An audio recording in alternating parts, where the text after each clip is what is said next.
and hard objects. They were hit all over, and the faster we could run, the less they would hit us. All right, now, before you left, were you allowed to take anything with you? Nothing. Nothing. We had nothing with us, nothing at all. And what happened to your mother? Do you know? She stayed home. They left her at home? They left her at home, and she was actually the one who got me out of the camp. Oh. My father came out of the camp first, and then I came afterwards, because at that time, children who were in Buchenwald, in concentration camps, who could immigrate to England, they were let out of the camp. All right, let's talk about your arrival and your experience in Buchenwald. When you arrived, did they separate you from your father? No, we were together. There were 4 huts. Each hut had 1,000 people.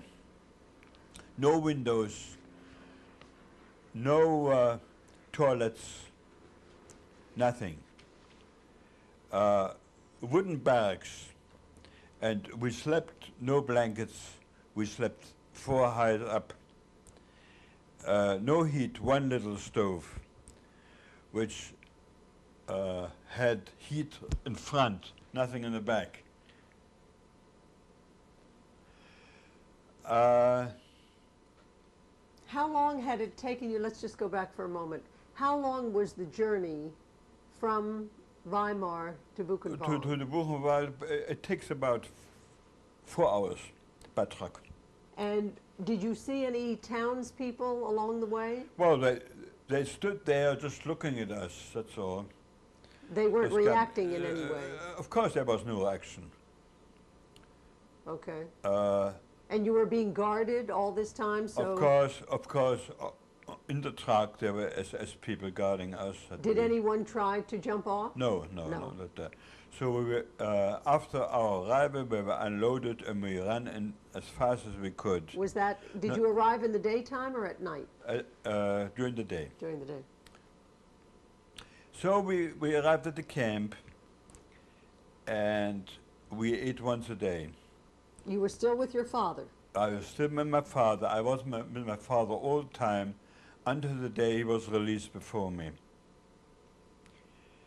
And now, when you all arrived, did everyone automatically go together, or was there any selection process? no, they were all together. Everyone At that went time, together. they were all together, put in a hut. Hut number 4, I remember. There were only 4 huts.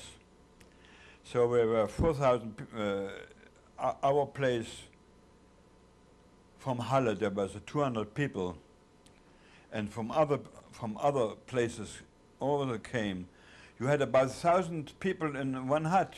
And this was just men and boys? Just men and boys. In all 4 huts? Correct. And as far as you know, at that time, which was just after Kristallnacht, all the women and the girls were left in their homes? In their home, yes. Now describe what your daily life was like in Buchenwald.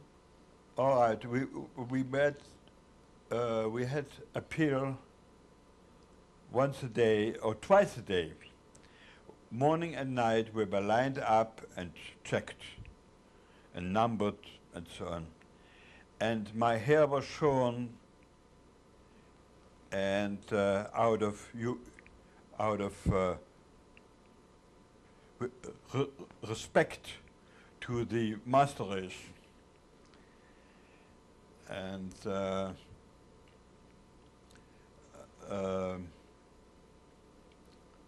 in fact, there was very little to drink.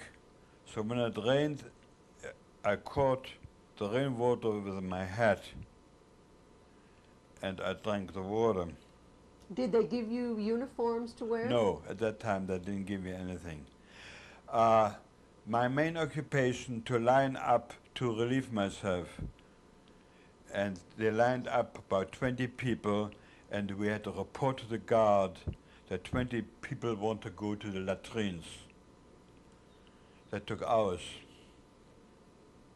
And So we went to latrines, and then we went back to the hut.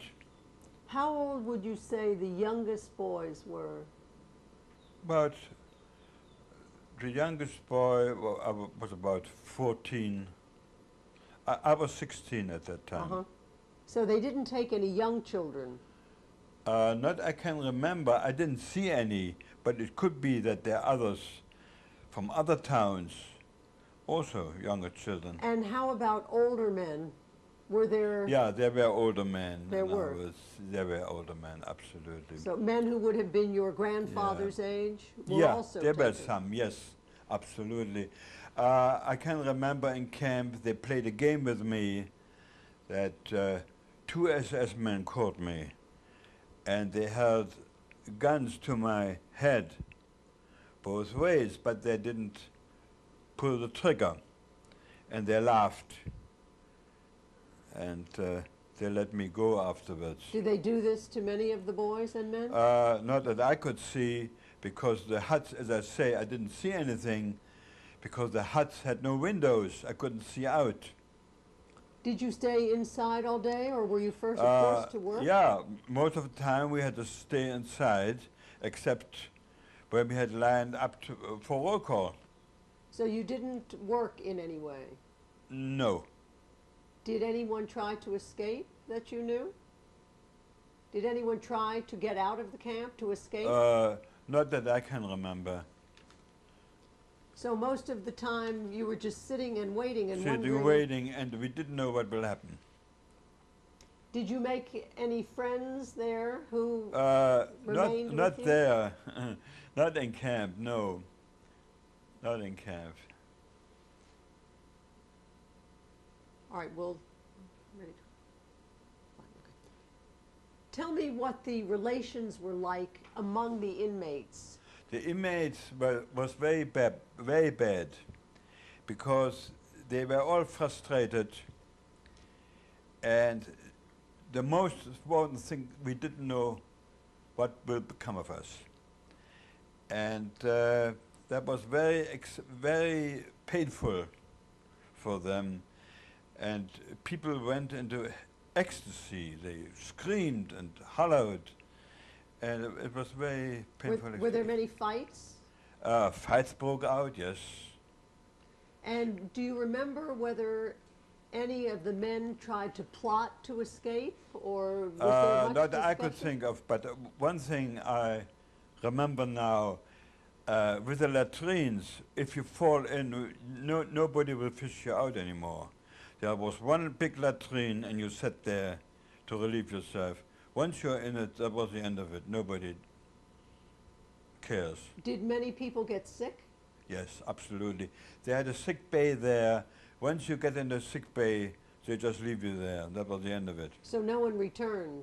Nobody returned. No. And so you don't know whether they got medical You don't attention? know who was alive and who was dead. So you don't know whether there was any medical attention or whether they just let Very them little, die? very little. Fortunately, I never ended in the sick bay, but I had swollen feet. It was so cold that I had frozen feet, and it all swelled up. After I was released, I had a doctor, and he had to attend to me fast, because in February I was on the children's transport. Yes. Now, how did you keep track of days? Were you... I guessed. I guessed. I had no calendar with me. I guessed the day, the time, All right.